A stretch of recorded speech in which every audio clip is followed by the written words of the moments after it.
Pour la chronique affaires de cette semaine, il sera question de taux d'intérêt. Joël débarque avec son invité Justin, courtier hypothécaire, disons-le, bien important. Donc, messieurs, un sujet qui nous intéresse beaucoup et pour lequel il y a bien des choses à comprendre. Donc, Joël, je te laisse introduire ton invité afin de savoir comment on va démystifier tout ça. Oui, en fait, les taux d'intérêt, c'est une question qu'on me pose régulièrement. Qu'est-ce qui se passe? Ça va-tu encore augmenter? Ça va-tu diminuer? Qu'est-ce qui va arriver? Fait que j'ai décidé d'emporter aujourd'hui mon courtier hypothécaire avec qui je travaille vraiment beaucoup. Je ne vais pas lancer des fleurs trop en ondes, mais je vais le laisser aller expliquer, par exemple, qu'est-ce qui se passe avec les taux d'intérêt, c'est où qu'on s'en va, qu'est-ce qui s'est passé, pourquoi qu'on est dans cette situation-là. Donc, j'ai décidé de l'emporter aujourd'hui pour nous expliquer un peu plus la situation. Bonjour à vous deux. En fait, salut, Justin. C'est très intéressant, définitivement, là, la question des taux d'intérêt, parce que c'est un sujet qui revient pratiquement toujours, puis c'est une question qu'on se fait beaucoup poser par les clients. On est craintif. Absolument, absolument. Puis, on voit des phénomènes là, sur les marchés actuellement qui sont particuliers. Dans les dernières semaines, on a constaté une tendance à la hausse des taux long terme. On sait là, que depuis le dernier 18 mois, les taux court terme étaient fortement à la hausse, et le variable également, là, donc les termes 1 an, 2 ans, c'était fortement à la hausse. Puis là, dans les dernières semaines, depuis septembre, on a vu que les taux long terme, donc 4 ans, 5 ans, sont également à la hausse.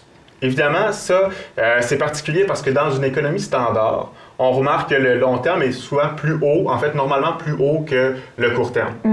Par contre, comme on a une expectative de baisse éventuelle de taux, on a un marché qui nous dit que le long terme est moins cher que le court terme. Par contre, ce qu'il faut comprendre, c'est qu'en ce moment, la Fed a vraiment une attitude sévère face à l'inflation.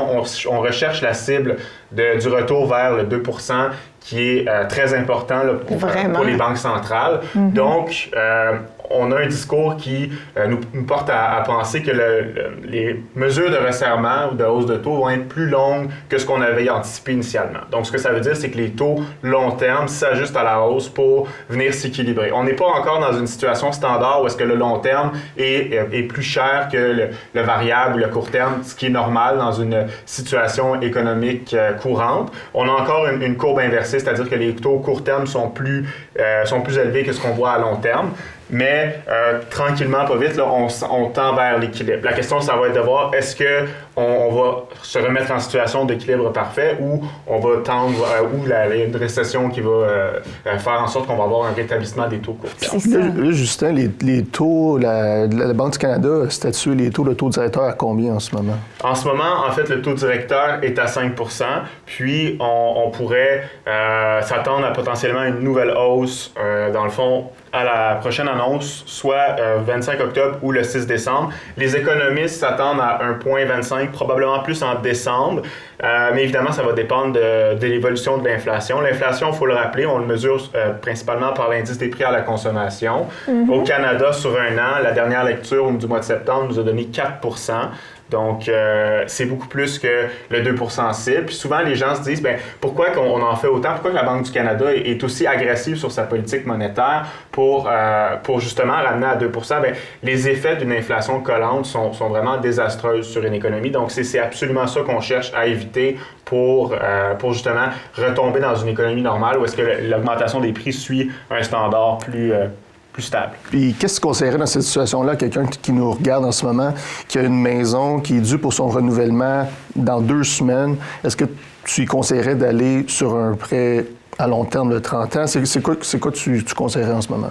Ça dépend toujours, en fait, de la capacité du ménage à payer. Donc, c'est certain qu'au début de l'année, on disait le 3 ans semble un bon compromis parce qu'on avait une bonne différence entre le taux variable et le court terme. Donc, le 3 ans était un bon compromis. Là, évidemment, les taux sont à la hausse. Donc, c'est moins clair. Okay. On analyse plutôt la situation de chaque personne, chaque ménage, puis on est en mesure de présenter des conseils adaptés selon la situation financière de chacun. Il n'y a plus de cases qu'on coche automatiquement à chaque fois. C'est vraiment du cas par cas. Donc, un terme de 3 ans, ce qui veut dire qu'on prend un engagement de 3 ans et puis l'amortissement, on essaie de viser, j'imagine, une trentaine d'années si on peut au renouvellement. Effectivement, en conventionnel, c'est possible d'aller vers du 30 ans.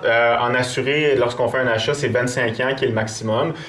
C'est certain que la hausse des taux, il n'y a personne qui est à l'abri de ça. Si on regarde, par exemple, un emprunt qu'on a fait pendant la pandémie là, Sur le variable qui est descendu même à certains moments en bas de 1 juste un taux, par exemple, de 1,45 pour une hypothèque de 450 000 sur 25 ans, on parle d'un paiement de 1590. Aujourd'hui, si on regarde le variable qui est rendu pour le même produit là, à 6,45, donc une augmentation de 5, on serait à 2677 $. Donc une augmentation de plus de 1000 $ par mois au niveau des mensualités. Parce que dans le fond, si les taux continuent à augmenter un peu, le 0,25 et ainsi de suite, on va probablement un jour peut-être arriver au double de ce que tu parles. Donc le 1500 risque peut-être d'être rendu 3000 $. On est déjà à 2006. Effectivement, ça représente 70 % d'augmentation là, depuis... Une des problématiques, c'est que souvent, on se dit, bon, on va prendre notre montant du loyer, on va prendre à peu près quoi, une dizaine de jours par mois de notre paiement mensuel, de nos revenus mensuels pour payer notre loyer. Mais là, si ça augmente du double, ça commence à être sévère un peu. Puis, qu'est-ce qu'il y en est pour les qualifications? Est-ce qu'on est encore capable de qualifier beaucoup de personnes en ce moment pour le même type de résidence? Est-ce que c'est tranquille au niveau des prêts hypothécaires, vu la situation? C'est une excellente question. C'est rendu difficile parce que comment ça fonctionne, c'est qu'on prend le taux en vigueur et on majore de 2 % pour le test de qualification. Donc, c'est sûr, avec les taux qui sont déjà très élevés, plus la majoration obligatoire pour le test de qualification, on se retrouve dans une situation où est-ce que c'est particulièrement difficile se qualifier. Donc, il y a de moins en moins de ménages qui réussissent à avoir le prêt qu'ils souhaitent pour aller acheter la propriété ou refinancer même dans certains cas. Et c'est ce qui est comprenable. Et on ne peut pas mettre de chiffres, malheureusement, en nombre d'années, à savoir quand on peut garder espoir pour que tout ça baisse. Vous ne pouvez pas plus le savoir de votre côté. Effectivement, c'est très difficile à dire. Puis on avait, quand les hausses de taux ont commencé, une expectative qu'en 2024, on se retrouverait un semblant de situation normale, ce qui n'est probablement pas le cas selon les derniers messages de la Fed et de la Banque du Canada qui suit un peu dans le même sens en disant ça va faire mal plus longtemps. Donc ça, c'est le point négatif. Puis c'est là que ça vaut la peine de travailler avec un bon courtier hypothécaire pour trouver des solutions. Parce que, comme tu le mentionnes, c'est une période de transition. On est parti d'une période où les taux étaient au plancher. Puis là, on revient vers un semblant de ce qu'on pourrait dire la vie normale pour les taux d'intérêt. Par contre, il y a toujours une expectative que les taux vont réduire éventuellement. Donc, il faut le travailler juste pour se rendre là de la bonne façon puis pas mettre ses finances trop à mal d'ici là. Exactement. Merci beaucoup, Justin. Je vais te ramener pour une autre émission pour en parler davantage, mais c'était très bien expliqué. Merci, merci beaucoup. Là, écoute, des belles félicitations en terminant.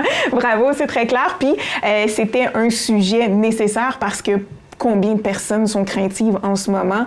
Et puis, on en veut des maisons, on veut procéder à l'achat, donc peut-être mettre des sous, mais comme vous le dites, il y a d'être encadré, d'être suivi par quelqu'un qui nous dit « tu peux te le permettre selon telle chose », ça peut sécuriser les gens aussi puissent se lancer malgré un taux d'intérêt élevé. Définitivement, définitivement. Donc voilà, merci à vous deux. Donc, bonne semaine. Merci. Merci.